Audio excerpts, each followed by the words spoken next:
Onlar hamısı özümüz oğruyuq. Olsun. Yəni biz bakın, ben bir kəlmə söz deyirəm. Biz özümüz Hayır doktor, buyursun biz özümüz oğruyuq. Əvvələn hamile olağın qatmıyoruz. cəsarətdir.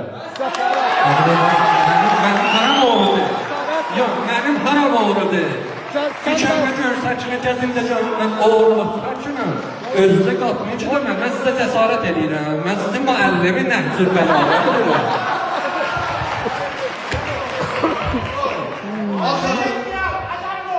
İcazə ver, o terimi çıdırma. O terimi çıdırma. Her saniyelerden çıdırma. Her saniyelerden çıdırma.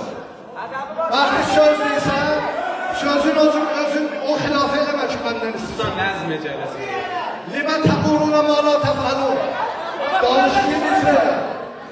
İcazə verin. Əgər bu məmləkətdə biz üstdən sistemi düz qoysaydıq, rant, fisadız, ihtiras, oğurluq ki, gündə ettilə verirlər, hardan Hayır, buna ma nemizahat. Ama şu Ama bir ləhzədə qoyun bizi Bəndən nümayəndəyim məclisən, sizinlə qandığımla hata buyur mu?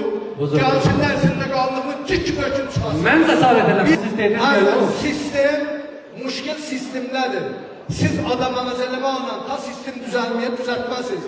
Əgər biz başarsaydıq, işi düz görsaydik, Baba bayım o vaxt bu sistemi üzrən bu günə salıb ki. Cəsarət Şurayı Muhterem'i Nigahban da təyin edin. O mərkəz. Şurayı Muhterem'i O mərkəzin mütalaat آقای دکتر پزشکیان وقتی که میتونیم بشینیم گفتگوی منطقی داشته باشیم این بالا و پایین شدن سن و این تئاتر من معنی نمیبینم از گفتگو فرار نکنین اگر پاسخی دارین حاضر بشین آقای کما اینکه این بزرگواران حاضر هستن و جواب شما رو میدن